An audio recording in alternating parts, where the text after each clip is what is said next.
Well, good evening, one and all, and welcome to the Studio Rats live Q&A. Believe it or not, it's number 40. I mean, you've been around for 40 odd weeks of this rubbish. Quick one, apologies from Jack. He's not feeling it tonight, so much love to him, and we hope to see him again very soon. I feel a bit nude without him. I feel a bit naked. You're bigger. You're bigger in the screen. Hey, so I get more sort of, I don't know, like screen real estate. Yeah, okay, real estate, nice. We will put up the link to tonight's show. So if you are crazy enough to want to come and join us in the show. If you're on your phone, your laptop, your iPad, join us if you want to get involved. Hello to Matt, to SDR, and to Daniel B. They are all in the house. And Safe is in, and John. And John. Good evening. Once again, you're with us. It's great. It's great to be with you again. So we do this every week because it starts us off. Paul, what have you been up to? That's a good question. I've been doing lots of Marshall videos. I did some more Marshall videos. Marshall sent me a couple more amps, which was nice. And yeah, so I did the Jubilee video and the DSL Medulla 20 DSL 20. Nice. And so far, go on. I'll say the Jubilee was. I love that amp. I've ordered one. So you've ordered the Jubilee and I've ordered the 800. So what we've done, yeah. I mean, as soon as I plugged in the Jubilee, I got it in. So it arrived on Friday. I plugged it in because I was doing a video on. What was I doing a video on Friday? On the Gretsch, I think. I was doing a video on the Gretsch. Yeah. And then I thought I'd just plug the Jubilee in, and it was just like amazing. So just instantly, well, within an hour, 2 amplifiers went up on eBay. So I could buy the Jubilee. It was awesome. It's such an awesome amp. So yeah, go on. Are you buying the Plexi as well? Yeah. So you'll have the Plexi and the Jubilee, and I'll have the 800. Yeah, you'll have the 800 in your studio for the Studio Rats. Yeah. Yeah. Nice. Yeah. John Green, new member. We've got a new member. Wow. Awesome. Hi, John. How did you find us? Well, first of all, John, would you mind sending me a message, because YouTube don't inform me when we get a new member, so I sometimes miss it. So if you don't mind, just sending me a message, and then we can have a chat. And anyway, John says, loving the Marshall stuff you're doing at the moment. What's your thoughts on Friedman amps? I used to have a small box. Brilliant, amazing amps. They are brilliant. Really, they are brilliant if you can get them in the UK. They are a challenge to get hold of. A mate of mine waited for the best part of a year to get one. It turned up and the cabinet was all smashed up. Anderton's stock Friedman. Yeah, he went direct, and it was a big mistake. It was don't go direct. No, I mean Anderton's. I think Peach stocked them as well. Yeah, I mean, was there anything I didn't like about the Friedmans? Price? yeah, they're really expensive. Do you know what? We've been having people people leave comments on the Marshall videos, and the price of Marshalls in America is crazy. Crazy high or crazy low? Crazy high. See, now that's quite interesting. This is going back a few years. Going back a lot of years now, about 20. When we used to have US air bases in the UK. And I was seeing an American girl, and her dad was a USAF pilot or something. And we used to go on the weekends. We go on the base and on the BX, which is like the big shopping center. Yeah, I remember. Yeah. And the bizarre thing it was, you could buy a Marshall on the BX that had left Milton Keynes, gone to America, been bought by the US government, come back for 35% cheaper than you could go to Milton Keynes and buy it. What? Are you serious? Yeah, back in the day. I mean, this is going back a bit, but I mean, export tax, all the duties and all that sort of thing that's the orange man put on stuff. and Brexit, I suspect, are all having a horrible effect on the Who's price. Hold on. Oh, who's Orange Man? The Orange Man. Oh, American Orange Man. Yeah. I see. Wiggy. Oh, Toop. It's a syrup. Yeah, but I am surprised that the Marshall prices are so high in the US because yeah, those studio series, they're about 799, 750. They're 1,400 in the US. Whoa! But and then you've got taxes on top of that. Yeah, but that directly translates, because if we go to the States and buy a Fender, it's infinitely cheaper. Is it double the price? Well, with the exchange rates in our favour, yes, because I bought that telly over in the States and it was 600 quid, and the equivalent over here was 1,200. Oh, okay. Then maybe I think that's very different now. Yeah. But anyway, but going back to Friedman. So Friedman, like a Friedman Runt or I've forgotten the other little mini one they do, the Pink Taco, is similar prices. I think they're actually cheaper they're cheaper than the Marshall 20-watt equivalent amp, like Jubilee and stuff. So, but it's funny. I don't know about you. Sorry, we're getting questions through, but we'll keep up. Yeah. But the reason why I was never excited about Marshalls when when we were playing, say, the 90s or whatever, is because every single crappy rehearsal room in the UK had Marshall amps, and yes, you're just like, you got to plug into a Marshall, and the room sounded absolute dog. So that was why that I probably never got into them, but now I got the Marshalls in, and they're just like the best things I've ever heard. They're amazing. I had a JCM 800 when I was 20 something, and then I'm pretty sure I can't check. I couldn't check the serial numbers because obviously I don't know what it was, but I'm pretty sure I got the same one back, the 100-watt head, and I sold it to buy the Chandler. Oh, okay. And I immediately regretted selling it because the Chandler is brilliant, but it ain't a JCM 800. Yeah, sure. But now I'll have the baby, the 20-watt, which is great because I love that sound. I love that rock and roll sound. And then finding that the JCM 900, which was the amp I always wanted as a teenager, but at the time was an infinitely huge amount of money that I couldn't afford. To now have that in the arsenal as well is really, really cool. Yeah, it'd be cool when they do I'm sure they will. They'll do a Studio 900.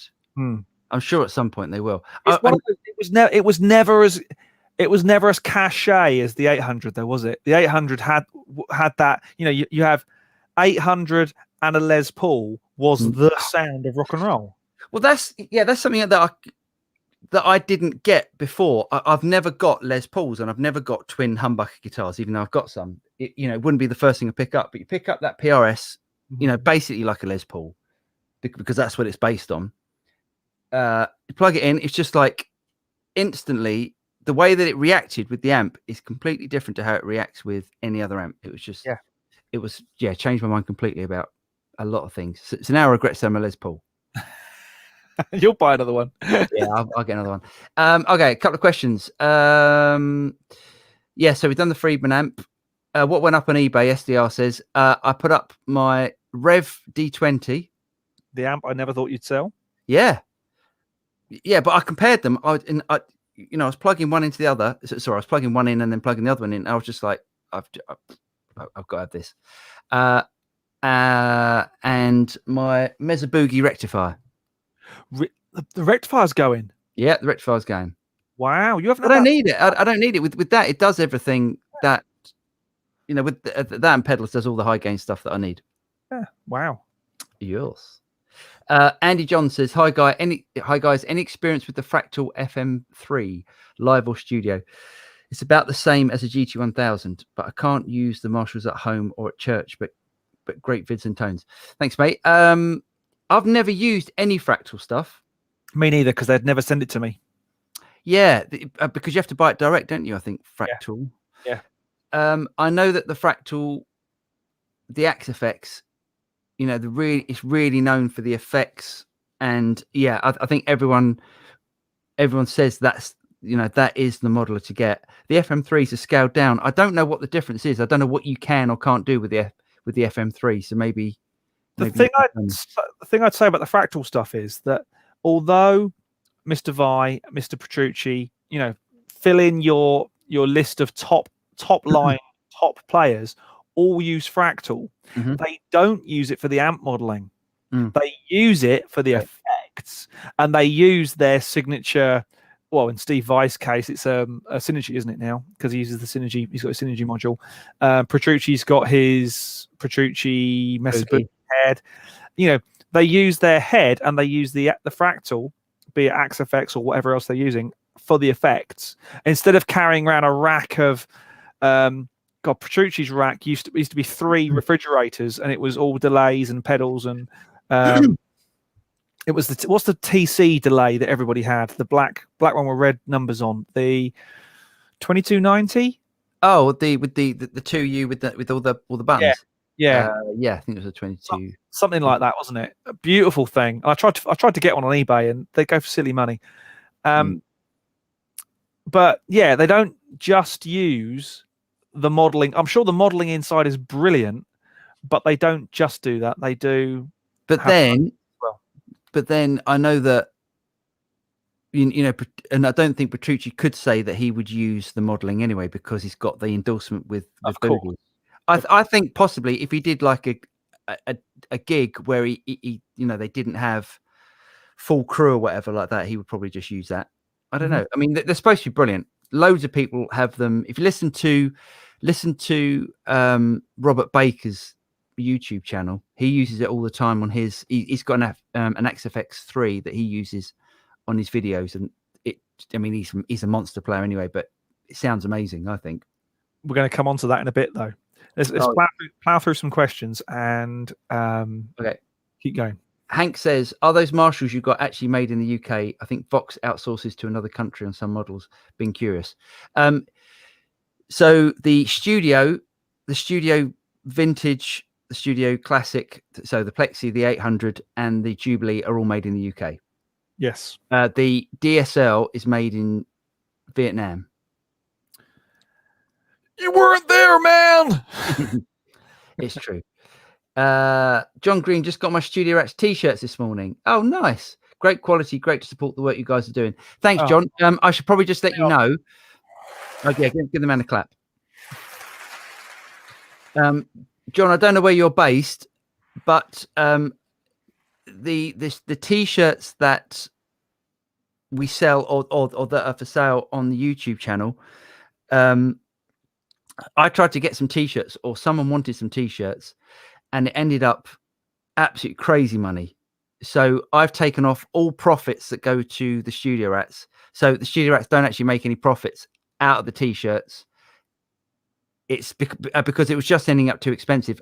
Actually, funny enough, I was speaking to Hank about that, and I said to Hank that I was going to sort out another t-shirt distributor. So it would be better. We have a link, don't we? We have a potential supplier on that front. Great. Yeah, we can have a chat about that. That'd be great. Yeah, because So thanks for supporting and wearing it. Just even wearing it would help us out, because it gets more people wondering what's going on. Definitely. Let's have a look. Where are we? Daniel says we've now got Brexit shipping charge. Yes. So if you're buying anything from Germany, from a well-known German website, you will get hit with extra taxes. Yeah, but maybe Daniel's talking about shipping outside of. Oh yeah, he's talking with his CB Electronics hat on, I suspect. So yeah, there are extra taxes, extra tariffs, and all that sort of stuff. We're all being clobbered with it left, right, and centre. Be you buying it or selling it. Sorry, me. Was that a question you asked? Sorry. No, it was more whether you're buying it or selling it. You're going to get nailed. Oh, hello. We have our first willing victim. I'll just let things catch up. Shall I? Keep going. Okay. Andy Poulton, love your Katana videos. Awesome. Will you be planning to review the neural quad cortex? Yep. Me and James have both got one ordered each. I've already done a video on it because I managed to borrow one for a few days. So yes, but I'm not allowed to release the video because it's just politics and stuff. Yeah, it's all gone a bit weird, but anyway. Matt, hi Paul, love the Marshall videos and the new pedal board is fantastic. Thanks, mate. Do you think you'll prefer the Marshall Amp Live or potentially the Quad Cortex with various amp captures? I don't know. I think I'm going to try both out. I'm definitely going to try both out. What is this live of which you speak? What's that? No, but I'm just saying, what is this? What is this live? I see. Hey, I got my first gig in for this year. December the 4th. What? December the 4th. Claridge's. I tried to get nice. There's a fair chance. There's a fair chance you'll get in on that. You'll get that. Yeah. Fingers crossed. Yeah. Did you try and got me in? Yeah. I did try and get you in, but he's already picked a drummer. Oh, fair enough. Yeah, Ginger Barnes. So where are we? Phil. Oh, we got another new member. This is great. Phil, can you send me a message? Because I don't know if you heard me earlier. John's joined as well, and YouTube don't inform me when new members come. So yeah, it's a really weird thing. And sometimes when I check, I go, "Oh God, we've got new members." So thanks very much for joining. Send me a message. Yeah, we'll have a chat. Keith Axtell, hey gents. Hi Keith. John Green, Nottingham. Oh, excellent. Nice part of the world. Yeah. Matt Wright, congrats on 15K. 15,000, over 15.2 at the moment. 15. Wow. Thanks, Matt. I got one to wash and one to wear. Sounds like my life. SDR said, hold on, who was coming on? He's gone again because I don't think his camera was loading, but come back. Who was it? I didn't recognize the name. Oh, okay. When he comes back, I'll introduce him. Okay. SDR said, heard about the Soft Tube Empirical Labs collab. Thoughts? Oh, no. What's that? No. SDR's going to have to come on and tell us. He is. What we missed. Daniel B. Shipping to Germany had a £4-ish Brexit charge. £4.50-ish. Oh, it's not. I mean, it's not. Yes, it's a pain. It's not horrendous, I guess, but I've known worse. So, while we're waiting for questions, yes, this is an observation. It's not a dig in any way, shape, or form. It's an observation, and it's not just of you. It's of me, of all guitar players. It's certainly something I've witnessed in the last few weeks with Synergy stuff and playing and testing Synergy modules. We all have our tones that we like, don't we? I mean, I've got particular guitar sounds that I like and stuff, and I know you have, Paul. And although our tastes are different, our approach to creating tones and creating stuff is fairly similar. And one thing I found with all your Marshall videos is that they all sound the same. Although the amp is different, it still sounds like you. It's still got your tone. Now, when people say, "Oh, I've dialed this in to sound like David Gilmour," and the normal retort is, "Yes, but you need his fingers next." Which is and it's absolutely true. As much as I think all these modules, the Synergy modules, are different, and they are all subtly different, but I dial them in to a tone that I like, and the tone is pretty much 80 to 90% the same. Yeah, and yet, okay, yeah, the DSL did sound different. No two ways about it. It just did. It's that. I'm going to go with modern Marshall sound, that kind of modern, more toppy Marshall sound. With the DSL, yeah. I mean, it was more to me. It was more. I think it was trying to be more boogie sort of sound, more of that sort of scooped. Yeah, scoop mid. Yeah, that. Yeah, I mean, it's a completely different. I mean, it's a completely different price point amp, isn't it? I mean, you know, it's if you're looking for your first valve amp. But the truth of the matter is, you still made it sound great. Now, I've had this with people saying to me, you can make a kids Fisher Price drum kit sound great. I said, well, yeah, I should be able to after 30 odd years being able to play. It's not like I'm just picking up sticks for the first time or picking up a plectrum for the first time. I should be able to make it sound half decent. So as much as all these amps are brilliant, and there are subtle and not so subtle differences between them. Yeah. I think we've got to remember that this is where the tone is, be it drums, bass, guitar, piano, call it whatever. This is what counts. And the Malcolm Gladwell 10,000 hours thing, whether you've read it or believe in it or not, to be a competent, someone who can just sit down and play takes time, and to make an amp sound as good as that takes time. So there's a thing about who are we talking about recently? We were looking at his new Ibanez guitar. I've forgotten his name now. Really amazing American blues guitar player. Oh, I can't remember. I've forgotten his name. One of the weird looking guitars. Yeah, it was the weird looking one. Yeah, and yeah, apparently you pick. I mean, he's got like bags and bags and bags of tone, and then someone else picked up his guitar and just thought, why does this sound like this? Why does it? And it was a good guitar player because what's his name? I've forgotten his name now. I can picture him. Not Josh Smith. Josh Smith, thanks. Yeah. Thanks, Sophie. Thanks, Sophie. And Andy. Oh yeah, sorry guys. Cheers. Yeah. Someone else, like a good guitar player, picks up his guitar and it sounds rubbish because you're not Josh Smith. It's just the way that he holds it, and he's got like that brute strength that he can play. It makes it sound like him. So yeah, everyone sounds, whether you like it or not. James sounds like James. I sound like myself, and yeah, it's such an important thing. Yeah, you could pick up Dave Gilmour's guitar. You're not going to sound like Dave Gilmour because you could have all the effects and all the goodies, no matter what. But Dave Gilmour makes Dave Gilmour sound like Dave Gilmour, which is kind of handy because he is him. Yeah, and Jack always says that as well. Jack says about that's why keyboards are great because it doesn't matter who you are. If you play a C at the same velocity, that's the sound. It's not a guitar; it's different, isn't it? And drums are different because the way you hit it and definitely. Right, should we do some more questions? Matt says, and Pete in Germany to have tried to ship a guitar switcher twice, and on both occasions was blocked in customs. Why? That is bonkers. That's frustrating. I wonder if it's blocked in German customs or UK customs. Why would it be blocked? They're still RHS compliant, aren't they? It's not like they've and Peter everywhere. Yeah, exactly. Oh, what a shame, mate. That's I bet you're gutted about that. I bet you can't wait for it. I'd like one of those Ampete ones. I am not aware of them. It's like it's the it's the same as what you and me have got, amp switches, but Ampete it's buttons and it's like a 2U rack thing. It's nice, really nice thing. Right. Okay. They have nice.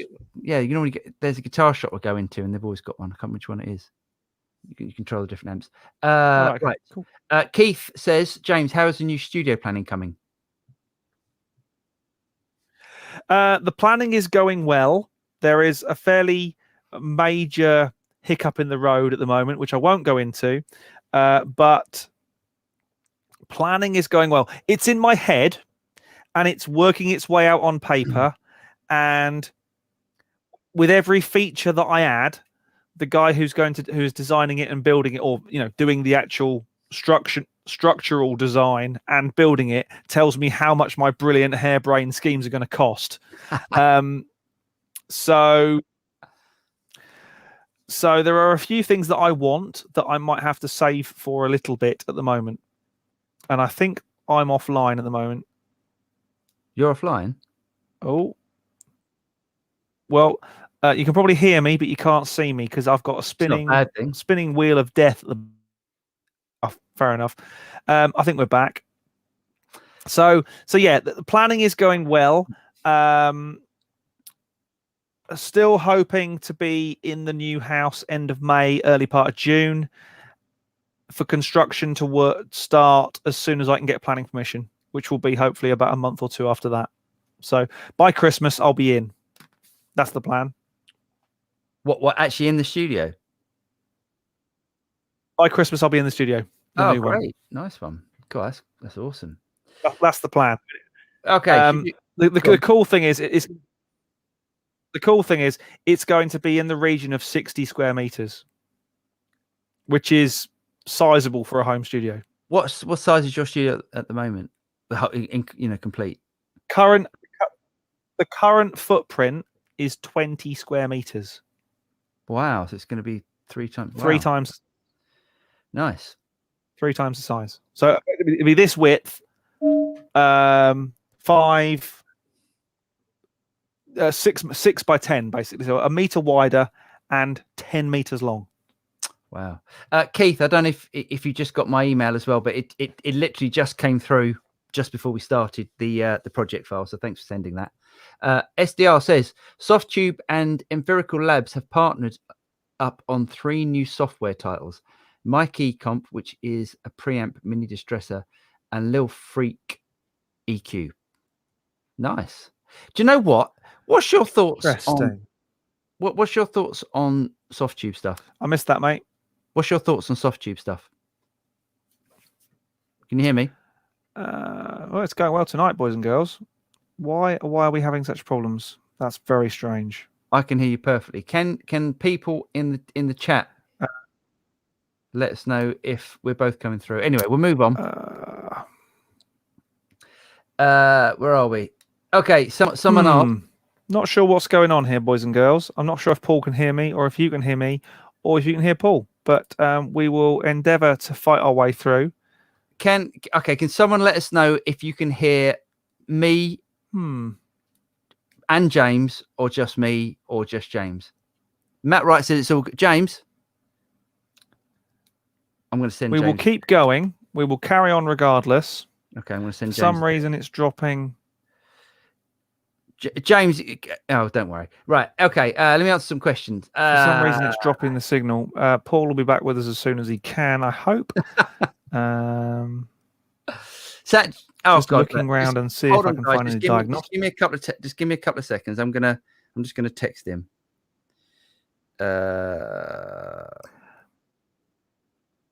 Hold on, and then I'll get back to you. Sorry about this, guys. Let me. I think we're having bigger problems with connection right now. Okay. Let me. And if James will be quiet for 5 minutes. Okay, it's not working for me. But keep going, Paul. Hold on. I'm going to get James to reset. Okay. Let me see. Where are we? I'm going to come out of the stream and go back in, just in case it's that. But okay, great.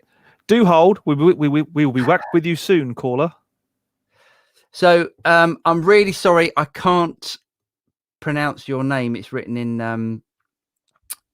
I can't remember the name of the language. Anyway, Harley Ben. No, it wasn't that one. No, hold on. It was a different question you sent earlier. Here we go. Hi. Why are some of your videos titled "Free Boss Katana Presets" being transferred to the pay page? Do you think it's fair for your subscribers? There aren't any free Boss Katana presets on the Studio Rats channel, so I don't actually know what you mean. I did at some point do a preset pack right when I started that was free for the Boss Katana.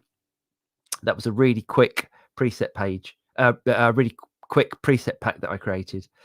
And what happened?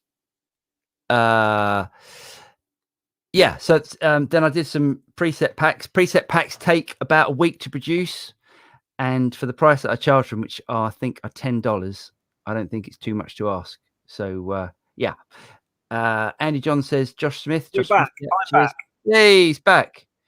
Hank Stone. Totally agree about the player being the most important part of great tone. I think it's a great disservice to amazing players to give all the credit to their gear. That is so true. That's a really good thing to say. Yeah. Michael Ostruska. Cool name. Guys, any opinion on Harley Benton guitars from Toman? I'm talking about these high price ones like the Fusion 2. They seem to be making a lot of buzz recently. Have you had a chance to play these? I haven't had a chance to play them. There seems to be quite a lot of buzz. I think Toman are really getting these guitars out to influencers. So, what do you think, Jack? Because they used to be horrific. Sure. I mean, the Harley Benton. A friend of mine had a Harley Benton SG, and it was like a cheese grater. It was or a cheese slicer. It was horrendous. Right. But yeah, like you, I'm hearing good things about these new Harley Benton guitars. So, not sure I'm yet going to put my money where my mouth is, but Yeah, I mean, they get quite a lot of good reviews, but I don't know if that's because of them, getting it out to every sort of YouTuber out there. But apart from us, obviously. Let me have a quick look, see how much they are. I'm trying to see what the prices are. I can't find any prices on the Fusions. Let me have a quick. Yeah, if anyone knows what the prices are, let me know.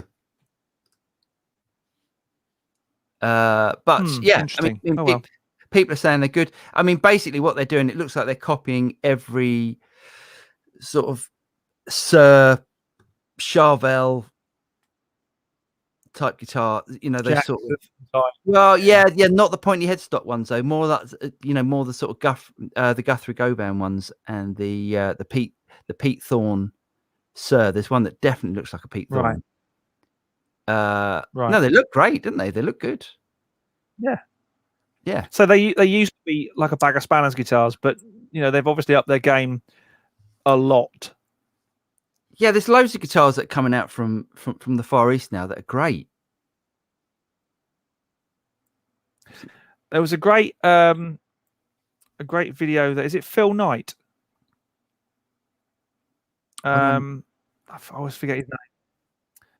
One of the guitar website guys who did a Know Your Maker, Phil McKnight, I think. Phil McKnight, yes, did a Know Your Maker type video and saying if it's got this badge, it's probably made in this factory alongside X other brands. So there are, other than whacking a custom shop badge on it and it actually being made by Fender or Gibson in their factory in the States, it's probably made by 5 or 6 factories in the Far East. And that's how the guitar market is these days. Yeah. I mean, me and James probably aren't the best people to talk to about sort of budget guitars, but I mean the cheap. So I've got the only guitar that I've got that comes from the Far East is that Reverend Gristlemaster, and that's like the build quality of that is ridiculously good. It's really good. I am quite a guitar snob, though. Yeah. I'm a terrible guitar snob. Anything that I've had that I've gone, don't get me wrong, I'm not into the same quality of guitar market as Paul is, because I'm not the same quality of guitarist as Paul is. Oh, that's very kind. Likewise, you wouldn't go out and spend £6,000 on a drum kit, though. So funny you should say that. But I've got the 4 or 5, 10, 15 guitars that I actually really like, of which most of them are the usual suspects: a Fender, a Tele, a Strat, a Les Paul. I'd like a real 335, but that's the next one on the list, I think. And some fun stuff as well, but nothing out there that you'd go oh, other than my acoustic, which is one of the time. It was a one-time opportunity to buy that guitar, so I bought it. So I think the only thing for me is resale value on these Far East guitars. I just don't think if you buy it new and you don't like it, I think the price would drastically smash to the floor. But as soon as it's off the forecourt, so to speak, I think if you can try one, if there's any chance, I know it's really hard at the moment, but if there's any chance you trying one and you like it, grab it. You can always change the pickups, and it looked like it had some good hardware on it. Yeah. Where are we? Josh Smith. I spent lots of money getting incremental gains on getting the same basic guitar pedal amp sound, but better. I had in the 80s. Yeah, so true. Harley Benton normal, but needs tuning and grinding of frets. Yes. So that is a classic thing of Far Eastern guitars, is the actual attention to detail. The fret ends, the quality of potentiometers and The switches. finish is generally a bit rough. But then Gibson even now is still getting moaned at with their quality control. Great for a start, but the budget FGN made a bigger impression despite the fact that it's 2 times more expensive than the HB. But Harley does not cause disgust nor worse than Squire. Okay, so they're Squire Pacifica sort of quality then. Interesting. Okay, yeah, let's try some. The funny thing is, though, I mean, we had. I remember back at school, we had a mate of mine had just bought a relatively new Strat. I think it was a sort of 500-600 quid mark, and this is going back in a few years. And school bought a Squire, and we put the two of them next to each other and went, do you know what? The better guitar is the Squire. Occasionally, you do get a real gem with a Squire headstock on it. When was this? What? Going back a while now. But I remember we all wanted to play the Squire over playing his Fender. Well, while you were at school? Yeah. Oh yeah, no. The old Squires were made in Japan. They're amazing. Yeah, they're amazing. Really, amazing really good quality guitars. Where are we? There's a lot. We had our breakdown in communication, which apparently didn't get to the outside world. It was only between us. I think it was only you. Oh, was it? Fair enough. Pez says he got a Harley Benton bass last week and it sounds good, but literally sliced open my finger on the shite fret job. Bad. Yeah. That's bad. Yeah, that's something you don't get. You do not get that sort of thing with. I mean, the ultimate instrument for attention to detail for me is PRS. It's just the attention to detail is ridiculous. Mike, because they're almost custom guitars, but they're not, aren't they? They're nearly custom guitars, but they're not quite. Yeah, and if you go to if you look at any of the PRS videos, as the guitar goes through the production line, people have to sign on the guitar. Their names go on the guitar, so they're held accountable for every little thing that goes on. Brilliant. But you pay for that level of QC and detail. Yeah. Mike Aiton is still waiting for the quote on his cert. That is ridiculous. You've been waiting for that for about a month. Not ideal. No. I've got a nice what have I got for you? I've got a nice Reverend Gristlemaster. That is not Mike's guitar, that's for sure. Pairs 75 quid. So his Harley Benton bass was 75 quid. 75 quid. Gosh. I mean, how can they make a bass for 75 quid? Hank says, have you seen the new Duesenberg Tom Bukovac signature model? Oh, interesting. Limited run, but I think they look beautiful. That's interesting. I've had a couple of Duesenbergs. They're really good quality. But I just can't get over the fact they want to be in 1953. I just can't get over the look and the ridiculous headstock. Yeah, I quite liked it. They were, they really had a big push in, loads of Nashville players were using them. So, yeah, and then they were over here and Andertons were stocking them, and they were selling like by the bucket loads, and then you don't hear of them anymore. Where are we? Yeah, Mike says Tom Bukovac is a great player. He is. Pez, the Far East is a bit racist nowadays. You don't live in the center of the world. The Far East. Oh, I see. The Far East is a bit racist nowadays. Is that a racist term? I didn't mean it in any racist term. I thought the Far East, Middle East referred to areas of the world rather than. Pez, just like, can I not say anything anymore without someone telling me I'm saying something wrong? And I don't think. Yeah. I think we all know where we're coming from. No, I appreciate you you filling me in, so I won't say anything. I'm not going to say anything to anybody anymore, just in case. Let's all just get Collins jazz guitar. I've never tried a Collins. I know they're supposed to be amazing. Mike Aiton loves a Collins. Collins doesn't do it for me. No, it doesn't do it for me. They do like Les Paul styles, like Les Paul Juniors and stuff. Still doesn't do it for me. Okay. We do. As Tommen's managers and in promo actions in YouTube said, the most quality Harley Benton guitars with stable quality is 450 plus and 550, but a Fusion not bad, but more new product. Andertons are doing live video demos of guitars of your choice, a new feature. Oh, that's interesting. That's cool. That's a good idea. But again, it still doesn't get over the fact that someone who is probably in the category of a nice little player will be doing the demo, and you don't get to actually feel the thing. That is true. Yeah, there is. Yeah, there is that, definitely. Because I always think you're very brave. The number of guitars you buy on spec online. Because I'm buying a. I mean, yeah. So if I buy like a Fender custom shop, I know that the worst comes to worst and it comes to me and I don't like it, I'll be able to pass it on. But you don't get the thing about Fender custom shop is that it's gone through all of that sort of process of, they're not going to pick a bad bit of wood. They're not going to put a bad neck on it. They're not going to do a bad fret job. They're not going to put bad pickups. It's all going to be as it should sound, because it wouldn't get approved if it didn't. Matt Wright said, I noticed that Drew from Universal Audio bought and been given the SSL control surface in their office hours on Monday.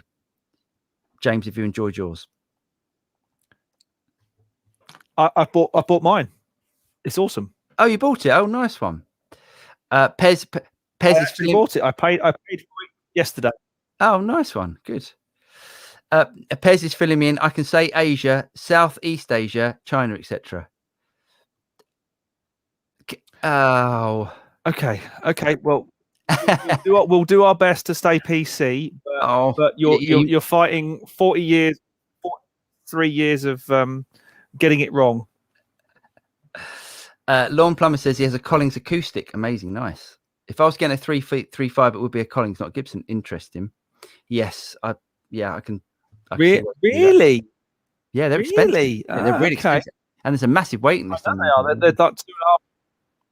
Oh, and the rest. The other guitar that I saw on the GAC website today, and I thought, should I? I really, really want an Explorer. I know it's all about the body and stuff, but I think that's such a cool looking guitar. You want an Explorer?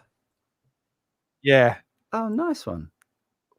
I'd love an Explorer. I saw Gary Moore play an Explorer last time I saw him play live with Scars, and he just made the thing look amazing. Look and sound amazing. I was like, yeah, that's a great guitar. But again, he's one of those players. He's going to make anything sound amazing. Or would have made anything. He could make a Harley Benton sound amazing. He definitely could. Yeah, he definitely could. What was I going to say with that? So apparently, the Gibson Explorers, the ones that everyone thinks are Gibson Explorers, like that a load of these musicians, and I bet Gary Moore's one is the same, was actually an Ibanez. Really? Yeah, they're saying that a lot of the Gibson Explorers that people thought in the 80s were Gibson Explorers were actually Ibanez. Interesting. No, so I think they're about $2 and a bit grand on GAC at the moment. Are they? Not that I would buy anything. Not that I would buy anything from GAC, because as a shop, just no. I'd when I can, I'll rock up to Andertons and try a few out, or let's see if they've got one. But yeah, I'm sorely tempted. But I also want a piano in the new studio. Oh, do you? Yeah, I want a real piano. It'll be a baby. It'll be an upright, not a baby. What colour's the Explorer? I don't mind white or black. Not bothered. You don't like the wooden ones? No, white or black. White or black. Yeah, it's a little bit. It's a little bit too 80s metal for me. It's a little bit too 80s thrash metal for me. But you're not 80s thrash metal. No, but I do like my 80s rock, and that guitar just sounds amazing. It's got a thing. It's the mahogany body that just does it. Les Paul. I've got a Les Paul and I love it, and it's the only Les Paul I've ever liked. Right. That was the one. It's a bizarre thing. Ah. So what was your other? You were gonna have a rant about eBay as well. Oh yeah, just the fact that I've had a couple of in trying to fund the new studio. I've been having a bit of an eBay off of some of the old electronics and stuff. Now, anyone who knows me will know that one, I look after all my kit. Two, That's true. if it's broken, it gets repaired, and it gets repaired by the manufacturer because I'm lucky that I have links to most of them. All my gear, if it is on the road or if it's something that's touring, is cased because Paul thinks I'm mad about the amount of money I spend on cases. And it always leaves me, and I am 100% honest on my eBay write-ups. So if something doesn't work, or if there's a glitch or a scratch, or if it's got rack rash around the rack points or anything like that, I am always totally honest. I've had 3 things come back this week that 3 eBay have said, sorry, we're siding with the other party because we think you're trying to rip them off. One unit, I said to the guy, can you show me images of the problem? And the basically the error on the screen said, we have cut signal to outputs 3 and 4 brackets headphones because of a short circuit in the cable. Nothing to do with the unit, but because the guy's headphones were knackered, or the unit thinks his headphones are knackered, or there is an intermittent fault, I'm 900 quid out of pocket. Oof. Yeah. What was it?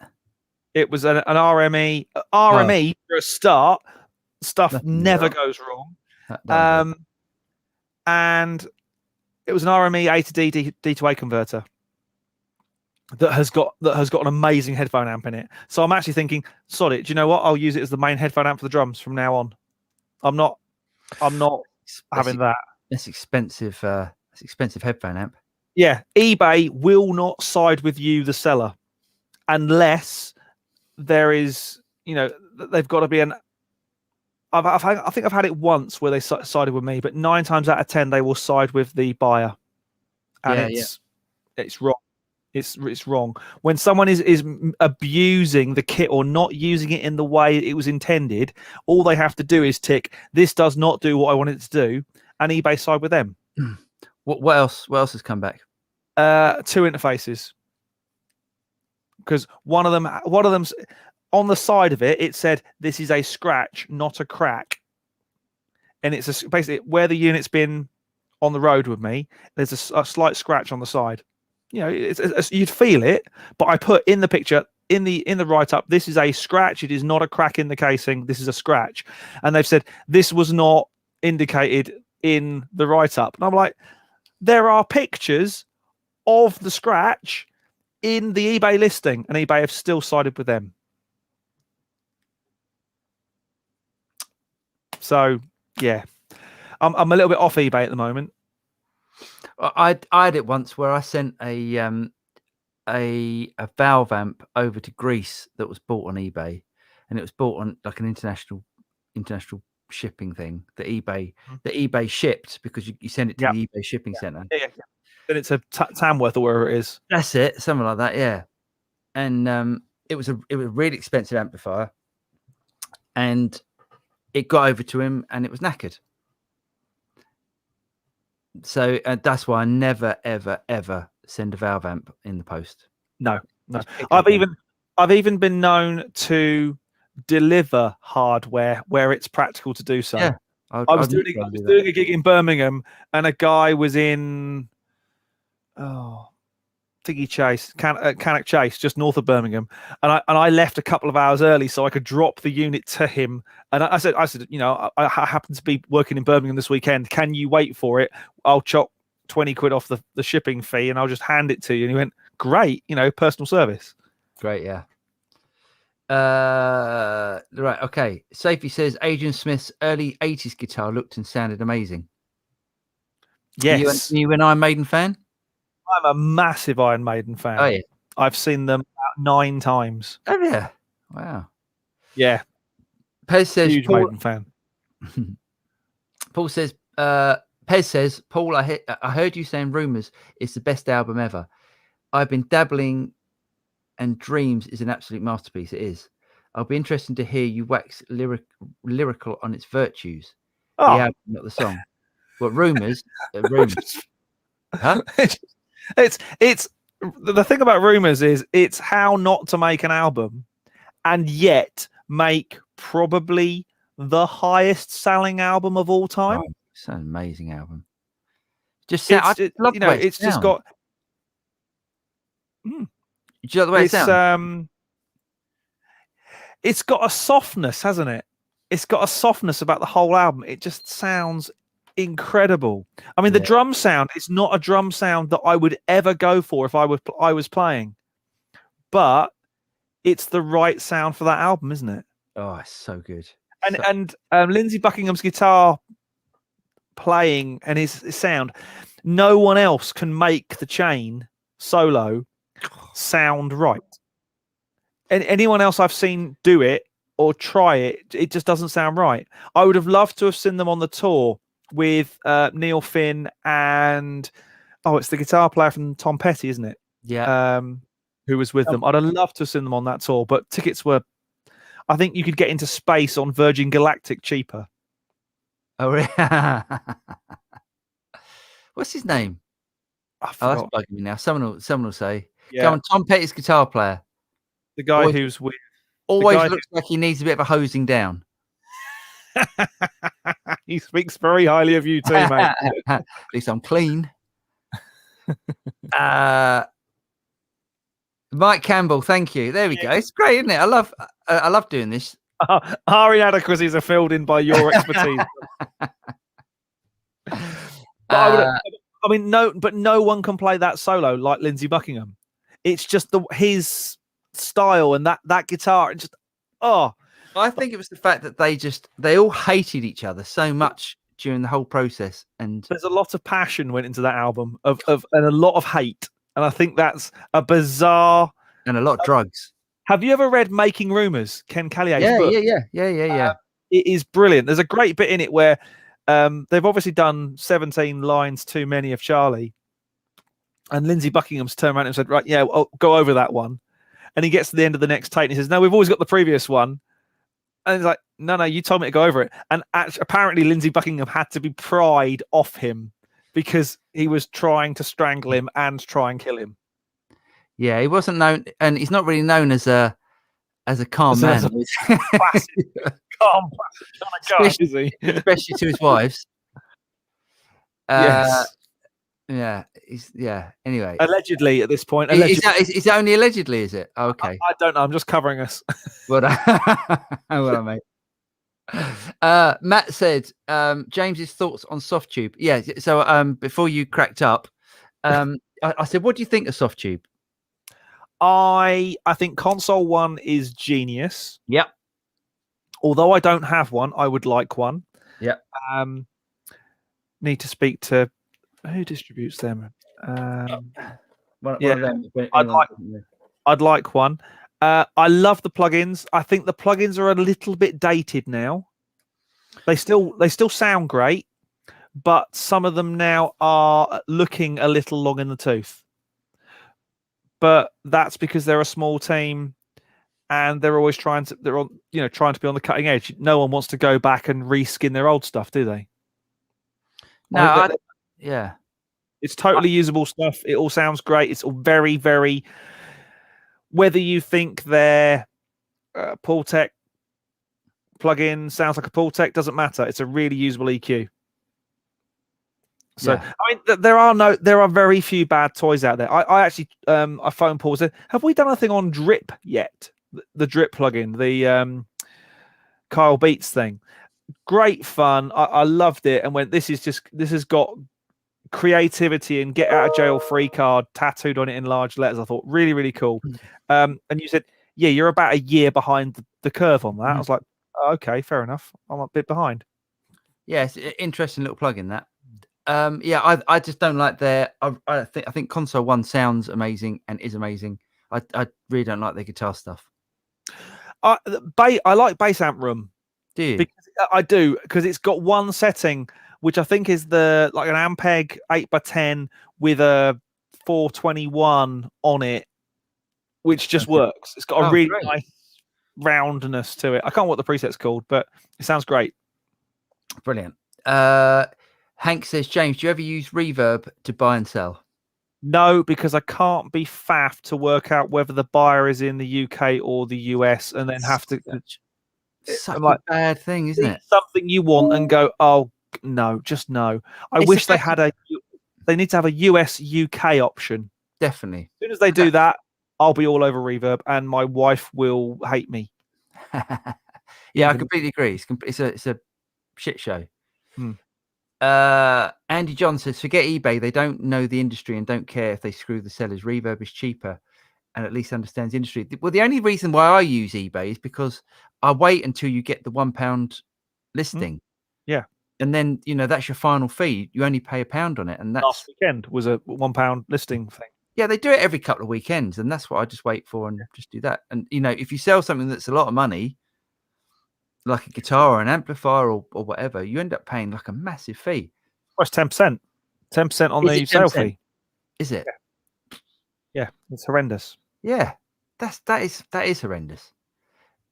Jason Wade says, "Hey guys, love the Marshall Studio Amp series. Man, that vintage Plexi sounds yummy. Great job. Cheers, mate. Yeah, that's so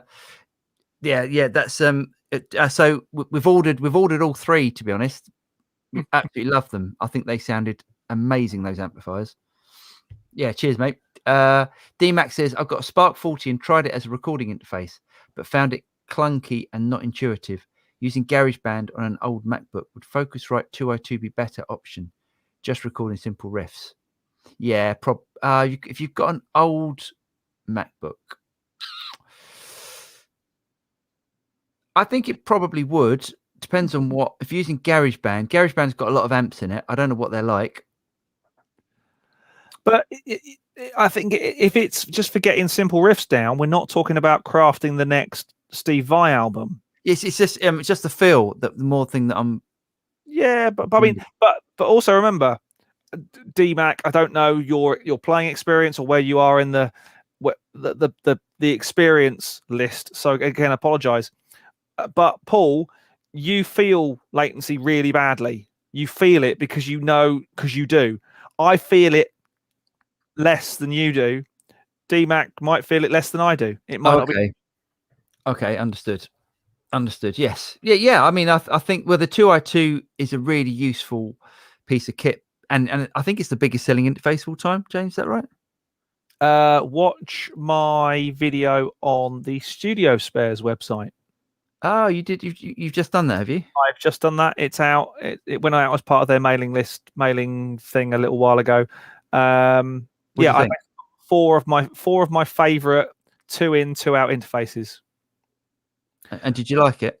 I did. It's great. It's a really, really good, solid. The thing about Focusrite interfaces is their software always backs up their hardware. There are some companies where their drivers do not back up their hardware. You might have great hardware and the software sucks. Not the case with Focusrite. There you go. Yeah, great stuff. Really good stuff. Mike Ayton says, Fleetwood Mac rumors, Aphex oral exciter explosion. Oh, that's interesting. I never thought of that. Was it around then? Yeah, it must have been. 74? Yeah, I want to go 77, but I could be wrong. Right. Maybe it was 77. I think it's 77, I think. Okay. Yeah, that makes sense. Mike Ayton says Neil Young would have been good at the chain. Ooh, I just really struggle with Neil Young's guitar playing. I just struggle with Neil Young, full stop. Do you? That makes me a heathen, I know. But yeah, people love. Yeah. We should watch out because we're going to get death threats in a minute. Crosby, Stills, Nash, great. Crosby, Stills, Nash, and Young, nah, not so much. Oh, interesting. But I'm also not a Dylan fan either, for similar reasons. Ah. I'm not a big Dylan fan. I worked with a guy who was heretics. yeah, I know. Sorry, Pez. We're doing our very best to annoy you today. I'm really sorry. Yeah, I'm. This is where I get really controversial. I'm not a huge Led Zepp fan. I'm not a huge Who fan. You know, there are songs, there are the big hits I like, but I couldn't go through and tell you the track listings for Houses of the Holy or anything like that, or Led Zepp 4 or anything like that. That's not where my musical focusings lie. Sorry, I'll get my coat. Okay, where are we? Mike Campbell. A lot of cocaine on that album. Yes, definitely. Yes. Reverb drip. Maybe. Okay, no. If you're asking, David, what drip is a what is it? It's a plugin that messes up sounds. It's a modulation engine, modulation, delay, and reverb. Yeah. That with a whole load of presets designed to just send you in new sonic directions. If you've got a sound and you go, what shall I do with this? And you really haven't got a clue, put a random drip setting on it and then click another one and go, oh, that's cool. Yeah, I'll go with that. Twist the sort of some of the parameters and you're away in a whole. It really messes up the sound, doesn't it? In a good way. But sometimes it's a good way. Sometimes you go, no, that's not right. Yeah. Then you move on. What is that? What's that noise that keeps happening? My email. Oh, it's email. I thought it was someone like trying to come on. Okay. Anything on the aux pedal? What's the aux pedal? No. The as in the UA pedals. We haven't seen them yet. They are in the country. Are they? Okay. Yeah. I haven't been. We were told we were going to get them for review, but we haven't been contacted yet. Okay. But yeah, looking forward to trying them, especially the reverb. You do like a reverb pedal, don't you? I do love a reverb. Yeah, I love a delay. I love a delay pedal. I'm not so hot on reverb. Oh, interesting. No, I mean, delay. If I had the choice, if you had to do a gig with delay or reverb, delay every time. No, I'd be reverb, I think. Yeah. Anyway. Anywho. Yeah. Do either of you use the Captor X? And if so, any tips or tricks or mic placements? I'm really struggling. Oh, interesting. You're struggling with the Captor X. Got one, haven't you? Did you have to send it back? No, not the Captor X. No, I've got. No, that was the Cab M. Cab M. Yeah. Well done. That's a Cab M. No, that's really interesting. So I've got the. It's funny enough. It's James's old one. I've got the 2 Notes Torpedo Studio that is amazing. It's the most open sounding load box. Sounds absolutely incredible. It hasn't got any effects in it, but it's just like a load box. Yeah, sounds amazing. So I'm wondering if it's not the same processing in it. What I'll do, there's their guy Jeremy. You know Jeremy as well, don't you? Jezza. I might try and get hold of him tomorrow actually and see if he can sort of send me one to review, and then I'll let you know, Lefty. If we're getting questions about it, then we should get on it. Yeah, I'll do that. I'll ask him to send me one if that's at all possible. Yeah, I mean it might be. To be honest, with the Torpedo Studio, I had to go and find the right setting, and then the right sort of mic placement, and then I to be honest, I just use that one sound, and then if I want a different guitar sound, I'll switch over to an aux. But yeah, interesting. I'll see what you can do. I'll have a chat with him. Where are we? John Green 77. What was that on? No idea. Sorry, John. You might have to fill us in on the 1977 was 1977, the of course. I thought, yeah, okay, well, I thought it was 77. Yeah. Thanks. Cheers, John. Pez Heretics. All right. Matt Wright, the soft tube fader is really nice working with Console One. Yeah. I wish it would work with Luna. Yes. I couldn't agree more. Do you know if they're still collaborating with UA? Yeah. I mean, the plugins are still available on UA, aren't they? Yes. Yeah. I think at the moment, other than the specific partners they're working with. I'd say I don't know this for certain, but it follows UA's previous business model that they are locked into working with a few people. So Spitfire, Neve, and there's someone else, isn't there, we've been working with? Brainworks for Luna stuff, directly for Luna stuff. As Luna matures and its feature set needs to be enriched, I'm sure they'll work with other people to bring stuff in, and it would make sense. We all thought that the UA pedals were going to be some kind of mission control surface thing. My name, by the way.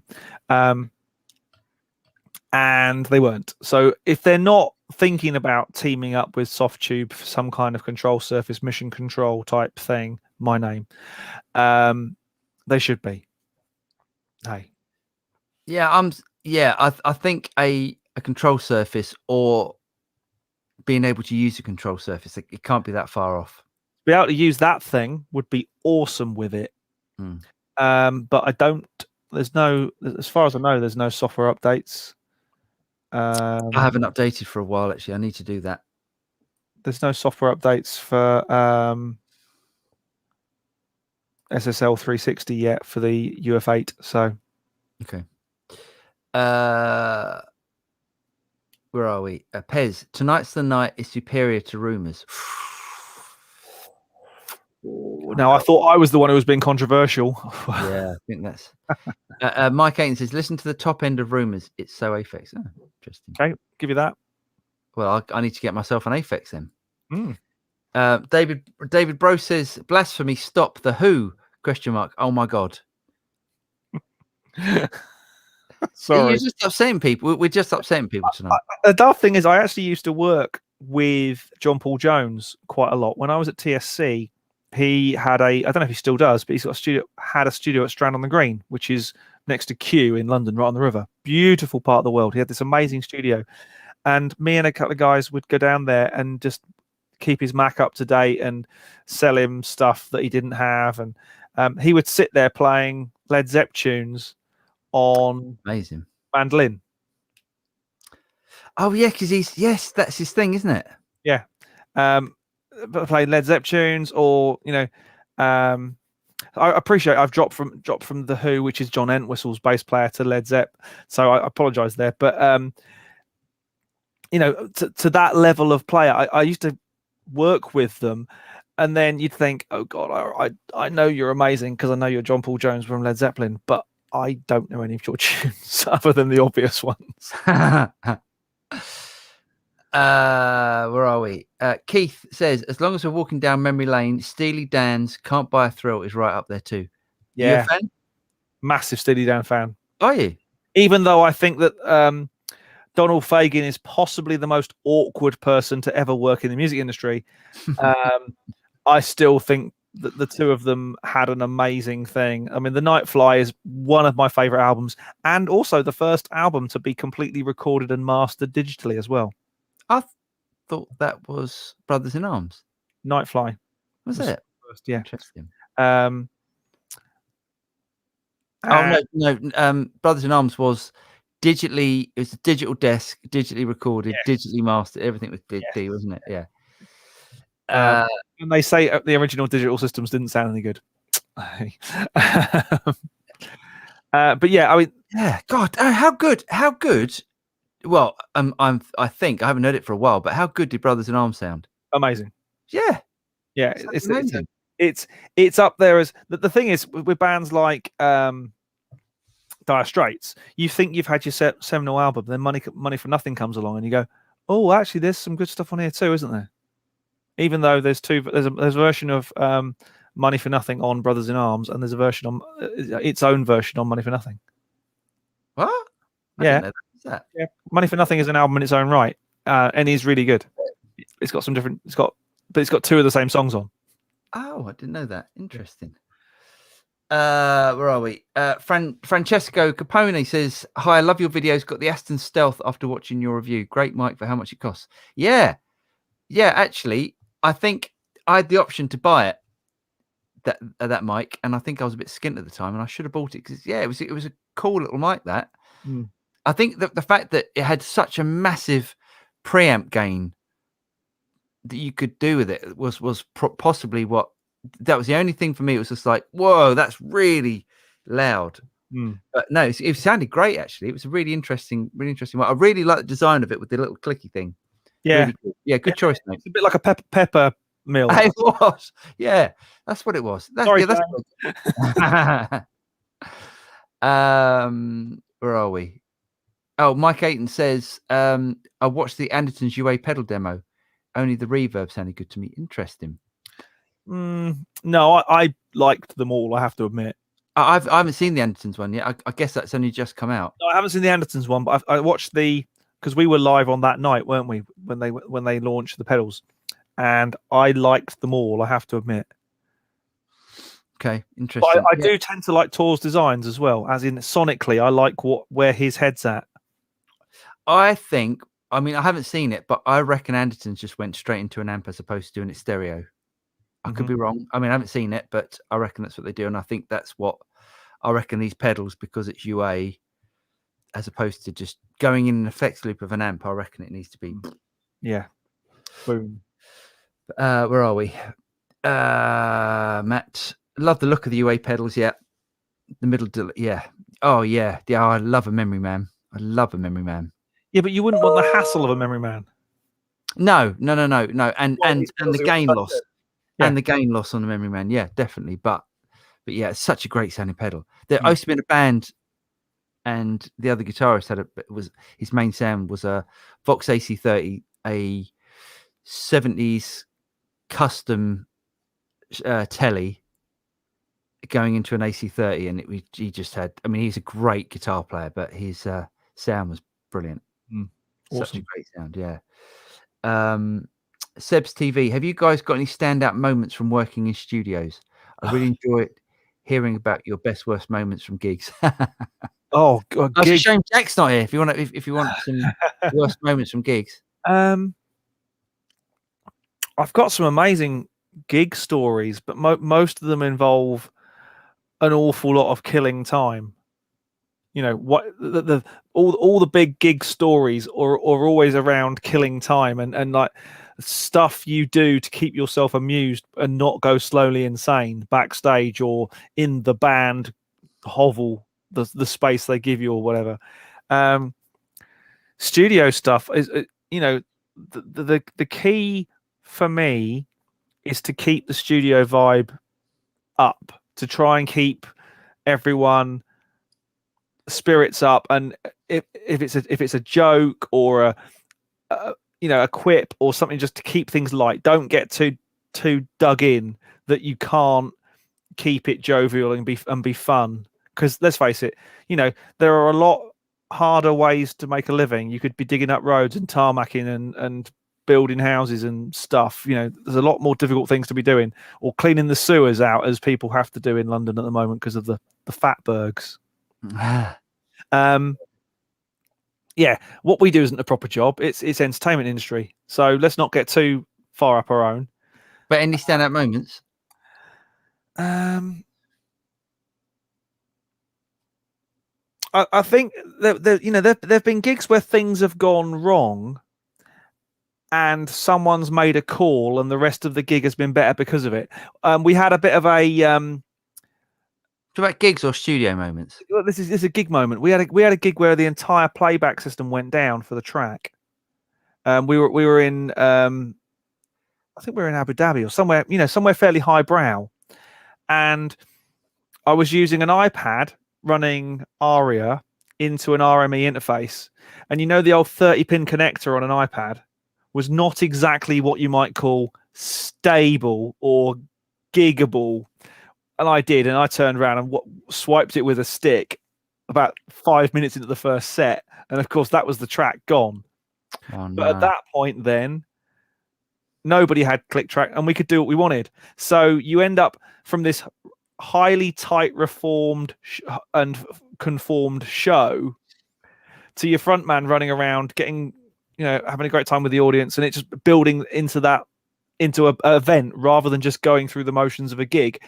Now, I love playing to track, or I've got very good at playing to track and know how to push and pull a click track well.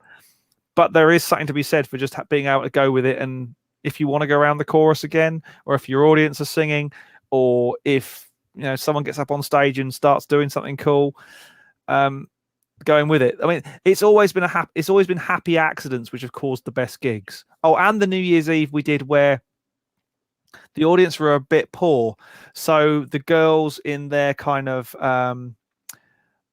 it was at the Burj Al Arab in Dubai, and it was called Carnival. The whole night was based around Carnival, and they had the girls in the feathers, like the Brazilian feather outfits, and there was 25 of those joined us up on stage. That was a fantastic night. See, I'm sure as Seb's TV loves hearing about your gigging story. Should we actually answer his question? Yeah, I know. It's not about gigging, about studios. It does say moments, best and worst moments from gigs. No. He really enjoyed hearing about our best and worst moments from gigs. Okay. Sorry. No, I liked it. Don't get me wrong. It's nice. Stand-up moments from studios. I think it's just when the first time the three of us got in the studio, you, me, and Dan got in the studio here, and I'd not even met Dan. And we said, "Oh, let's play a track. Let's do that song." I think we did. Was it the Sabine Teals one we did first?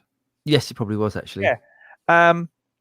And we just laid it down within about 2 takes, and it was like, okay, this is going to be quite. That moment where you raise your game because the hair on everyone's the back of everyone's necks is standing up, and you go, "This is cool. I like this. Let's do this some more." Mm-hmm. And it's always been those moments where you put people in a room and just let them get on with it. Very rarely do I get that sort of tingle, that sort of fizz from a track that's been built up and built up and built up and built up.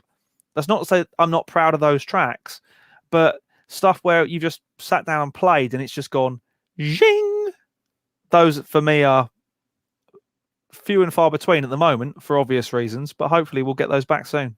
Yeah, looking forward to getting back in the studio. I think my favorite, not my favorite studio, my favorite time, because it was a bucket list one, was working at studios, working at Abbey Road, doing an album there. That was good. And sort of just exploring all the different rooms, and have you been in the Mirror? Have you been in the Mirror room? I've been to Abbey Road twice in my career. Right. I haven't spent anything like as much time as I would like to there. Yeah, it's a great. I mean, it's just an iconic place, isn't it?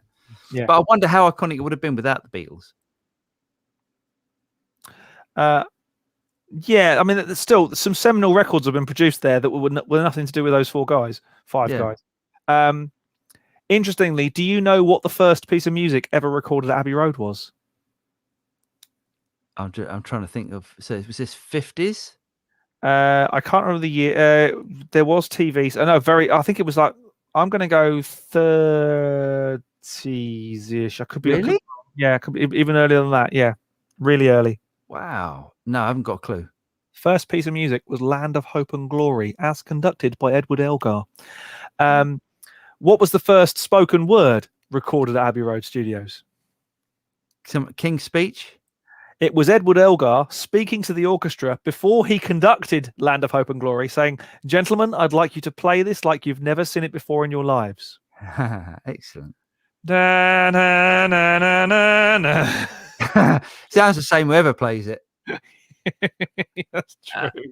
Michael MC, which products are on your wish list for 2021? Any new guitars or amps? Good question. Oh, I am going to have a 335 by the end of the year. Nice. And I am going to have a piano. I am going to have a piano and a new studio. What 335 do you think you'll go for? Do you think you'll go for? I want a cherry red dot. Cherry red dot. Nice. Yeah. Nice. Just because it's the guitar my dad had, and I loved playing that guitar. He used to gig with a 335 and an AC30. He hasn't still got them, has he? No, sadly. Oh God. I know. Oh. Wow. God, what am I looking forward to getting? The Quad Cortex That will also be a pretty awesome thing. I'm looking forward to my Marshalls turning up. Can't think of anything else. I quite fancy a 335. Every time I have like budget to buy a guitar, I always think, oh, shall I get a 335? And then I always change my mind. Because it's one of those, it's like a Les Paul for me. It's like I would use it so rarely, but I know it's like a guitar you've got to have. I was watching a making of album, and it was it was other than the obvious Toto album, Toto 4, it was the making of the Tambu album, which is the first album they did with Simon Phillips on drums.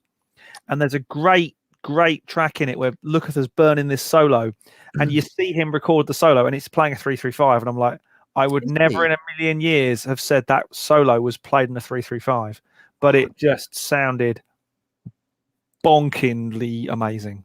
That's another guitarist that could pick up any guitar and it would always sound like him. Yeah. I've played one of his signatures and gone, oh, this is a lovely guitar. Oh, really? Luke, yeah, it's such a nice guitar. Are the necks a bit, you know, like your Patrick Eggle? Are the necks like that a little bit small? Because I like a bit more meat on it. Do you know what? It's funny. I was reading a really, really old article with Dweezil Zappa the other day, and it was like 50, surrounded by 50 odd guitars, and the interviewer, who I think was, who's the little bloke who used to do blues? No, funnily enough, looks like Danny DeVito. Guitar magazine. Jeremy. No. He looks a bit like Danny DeVito. Oh no, Neville Martin. He looks nothing like Danny DeVito. I didn't say he looked like Danny DeVito. You brought Danny DeVito into this, and it was him. He was talking to Dweezil Zappa, and it was about setups and stuff. And I apparently am like Dweezil Zappa, as in I don't need all my guitars to feel the same. I don't need them all to be set up the same. They can just be their own entity and their own thing. Whereas some people, I know they have to have their guitar set up in a certain way, and it's like, nah, just give me the guitar. If I like it and I can play it, great. If I don't like it, then it's not the right guitar for this track. Right. Neville DeVito. Anywho. Where are we? Okay. Is there a smallish mixer with a built-in audio interface you would recommend, or should I get a Focusrite type thing? Looking to replace my Ailing Edirol UA25. That's interesting.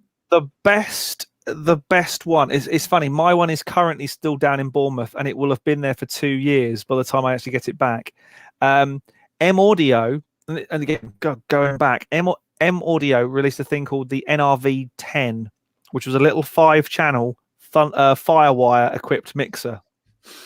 Firewire? Jeez. Yeah, Firewire. It was brilliant. It was absolutely brilliant little thing. But anything that works now? Yeah, exactly. I'm trying to think. Presonus do some stuff. Presonus do something. See, I'd say the SSL 6, but it hasn't got an interface on it. Because quality-wise, the 6, and I believe, it would make sense that they're doing an SSL 10 or a 12 or whatever. Something that had a little interface on it. I understand why they haven't put an interface on it, because that dates it instantly. That puts it of a time period. If they put a Thunderbolt interface on it, the next platform that comes out is going to supersede it. Or you do what UA did, of course, and you make the interface part detachable. So, like on the rack units, the actual interface card is a separate thing. So you take out the Thunderbolt 2 card and you put the Thunderbolt 3 card in. That would be a great thing for manufacturers to start doing.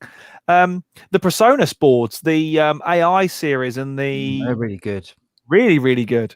Really good. Oh, also the dare we say the Behringer, the 32s. Yep, that whole series, and the Wing now, of course. Yeah, I mean they're quite big, aren't they? I think Behringer did a small, a compact, the full size 32, the half size, and the compact. Great boards, and the software support for them's excellent. Yeah, which is strange for Behringer. And the Mackie one is good as well. The Mackie one with the iPad. Oh, is it? I'm not sure you can get that anymore. Yeah, they still do it. It's still current. Really? Wow. The Okay. DL32R is the big one. The one I've got, the 3U 32 channel. Oh, Basically, nice. it's an interface, but it's all iPad controlled. It's genius. Brilliant. Mike says, Bop 2 Drop Raikuda was the first digital recording and mix, I thought. Interesting. There's 3 of us that think different things on that.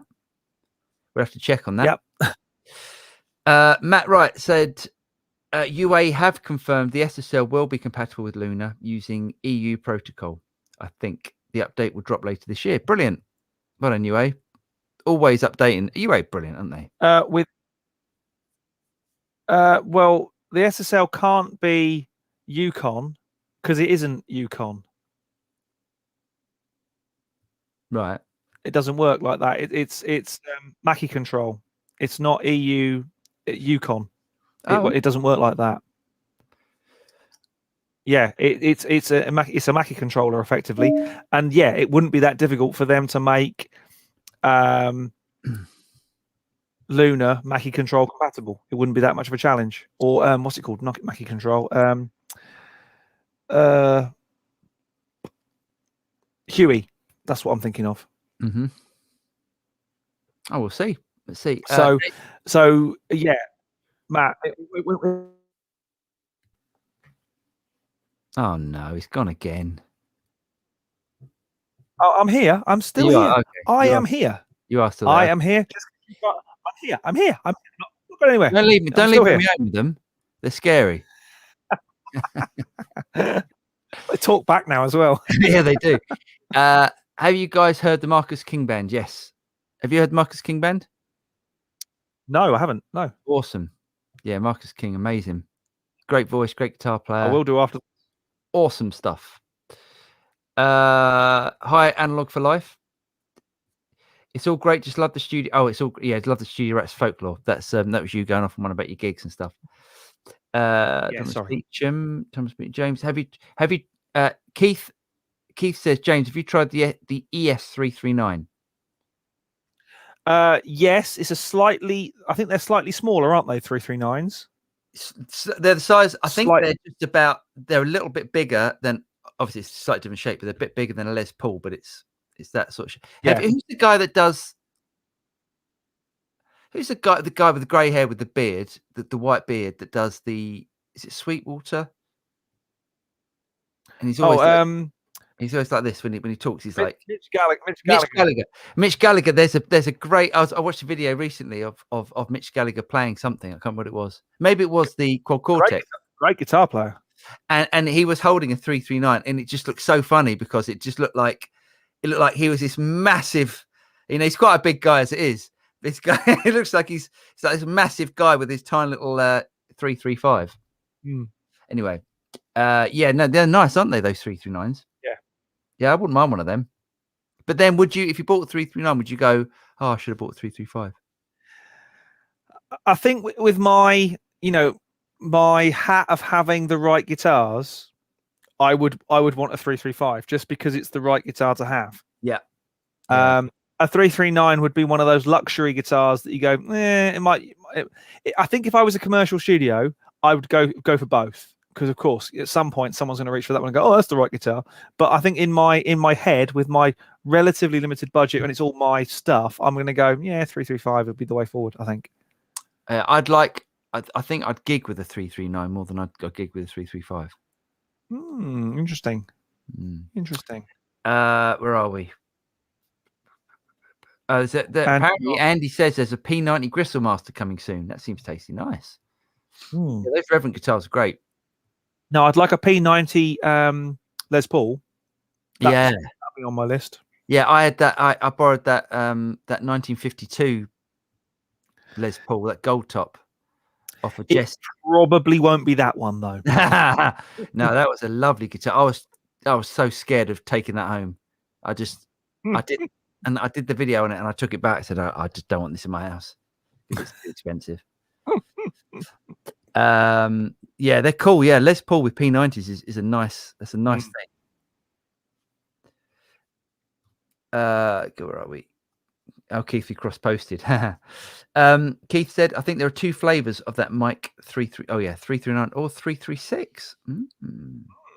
Okay. Neville DeVito. I don't know, Keith. I'm still waiting for my quote for a custom Sir like Paul's telly with humbuckers. Oh, it's buying. Yeah. I'll show you. Mike's getting one of these. Oh. But because Mike is not happy with this, he has to have it bound, and he's probably going to be paying about another 1,500 quid just to get it bound. Oh, I can't stick bound guitars.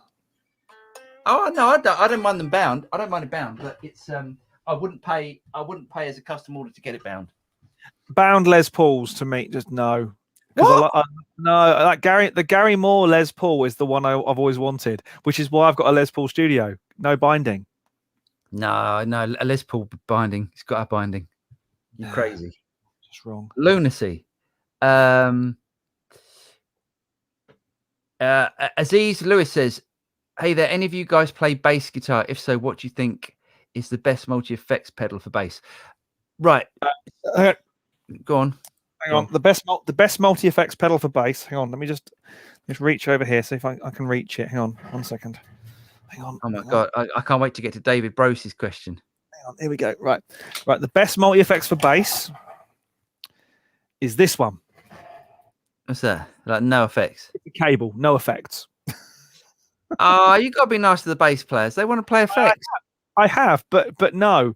I mean, it mainly probably comes from working with a guy who had one of those Boss multi-bass effects things that was about 250 quid and sounded like it, and it had bass wah on it, and he was not one of these people who could go, okay, I need bass wah for one song. Oh no, it had to be in every song, and we left it at a gig on purpose outside. That's how much we hated this. Amazing. We left it at a gig outside. Yeah, it was awful. Aziz, I borrowed the Quad Cortex, the Neural DSP Quad Cortex isn't out yet, and the Quad Cortex has a load of models or captures of the dark glass stuff. So I think if I wanted a multi effects and I was a bass player and I had to have multi effects, I think I would wait until the Quad Cortex came out and I would go for that. And I have a dark glass amp, and I can't wait to compare the dark glass to the models or to the captures inside Quad Cortex. I was really impressed. I was really impressed with the way it sounded. It was really good on bass. Yeah. Matt says he's got a 1966 355. Oh, that's a tasty guitar. Also got the Johnny Marr Jag if you wanted to have a play of that. Yeah. Oh yes. Yeah. I fancy a Johnny Marr Jag, and I fancy a 1966 355. But the thing is, I'd panic about having it in the house because I've got like my relic guitars. I don't mind them getting bashed. I wouldn't want to bash someone else's guitar. But thank you very much for the offer, Matt. David Bro says this is a good one. Have you ever played an original BC Rich Mockingbird? Yes. Have you? I have, yeah. Which one's the Mockingbird? Is that the one that's shaped a bit like an Explorer with the sort of curved points? I think so, yeah. Because there's the Batwing, which is the one that's got the extra bulge on the bottom, which is really weird. Now, I used to play in a metal band with a guy who exclusively played BC Rich guitars, and we used to swap instruments sometimes. So yeah, I've played them, and I just go like, actually, they weren't bad guitars. No, Bernie Rico, he made amazing guitars. It's just a shame of the. Yeah, it's not my choice of stylings, shall we say? This is from someone who played in a 80s metal rock band, so I can't really comment. My first ever gig was a Wasp concert at Hammersmith Odeon. Oh mate, I couldn't move my neck for weeks, but yeah, I don't know. I mean, they were sort of pointy then, weren't they? Mm. But even now, I'm not a massive fan of pointy guitars. No, I mean, you would be offended if I got the new Steve Vai Ibanez, wouldn't you? That would upset you. I think it's a little. It's not. I just don't get it. I just don't get. I like it. It's one of those. Yeah, I would like one of those guitars. Right. I think. Yeah. I just think those gems. It's only because I had a couple of gems, and they're just. I can't. They're just not useful for anything apart from playing. They sound so strange. There's such a strange sound about them. Anyway, what do you think of the Evertune bridge? I think it's a brilliant idea. I've never tried one though, but yeah, absolutely amazing. No, never tried one. I've seen the technology and gone, that's very cool. But yeah, brilliant. Pez is you see, Pez is he's fueling Mike's fire. That would look awesome with binding. No guitars look awesome with binding. That's not to say I haven't got some bound guitars, but not my favorite. I really like bound guitar. Binding's great. Lefty Mike says, do you think binding is just a cosmetic thing? Yeah, surely. I mean, I think it is, isn't it? I don't think there's anything that's. I believe it is purely cosmetic. I believe. That's an interesting thought, though. Never thought of that. I thought it was, yeah. Wade says, Boss Katana question here. Curious if you prefer the sound of the USB out from your door monitors to that of the amp cab speaker. Obviously, USB is useful for recording and making videos. Just curious if you like the sound better or notice a difference when playing using the amp cabinet speaker. Really good question. Well, you have horrifically expensive monitoring. Right, yeah. And I have semi-horrifically expensive monitoring. Yeah. It's different. To me, it's different. It's a different sound. Yeah. Because the air coming out of an amp, a guitar amp, sounds different to air coming out of monitor speakers, I think. Yeah. Yeah. So, well, the only reason why I think it's really good, the Katana, and the reason why I would use the USB for the videos is because you've got stereo reverb and delay. Mm-hmm. And that makes a massive difference to the sound of the recording. Yeah. So personally, I'm so used to everything going through the monitors when I'm playing that I quite like monitor. Like listening to guitar sound through monitors. I know lots of people hate it. What's your thing? You don't care? It doesn't bother me. To be honest, I like recording through real amps into a real cabinet, but likewise, I don't mind plugging into the 11 rack and hearing it all in glorious stereo. I think it's just, to be honest, whatever floats my boat at the time. There's no rules to any of this stuff. If you want it to be stereo and you've got a mono input or only got a mono signal, record it twice. Mike says, yes, binding is cosmetic, but he also wants nitro and a flame neck. Oh, I didn't know I didn't know you were going to get a flame neck on it and nitro. Nice. Yeah. I remember you mentioning nitro before. Flame neck, that'd be nice. I do like a flame neck. Yeah, I haven't got any flame. A friend of mine had a Lukather with a Luke with a flame neck, and it looked beautiful. Yeah, Ernie Ball really good with their flame necks. Really good. Mike Aiton, I was a bit wrong. Bop to You Drop is Roy Kuda's 8th album, 1979. The album was the first digitally recorded major label album in popular music, recorded on a digital 32-track machine built by 3M. Do you know what the 3Ms are? Sony's. No, as in what the 3Ms of 3M. The company is called. It's like Morris, Martin, and Majors or something like that. Can I make something up that's... No, go on. No, I can't remember what they are, but everyone calls them 3M, but actually on the companies it says the 3 words that are the 3Ms. Oh, I didn't know that. Okay. Pez says binding gives you mojo. Yeah, I really like binding. James is just a bit weird. Aziz Thanks. Lewis, last question. Well, I'm actually a guitar player using a Boss Katana, a 100 Mark II, which you guys have gone over, I think. Yeah, quite a bit.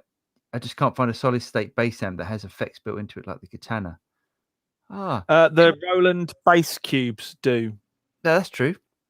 Yeah. Oh, TC did some as well, didn't they? TC did do some, yeah. And they've the TC stuff, I think, has got tone print on it, hasn't it? Has got tone print. So, yeah, that's really cool.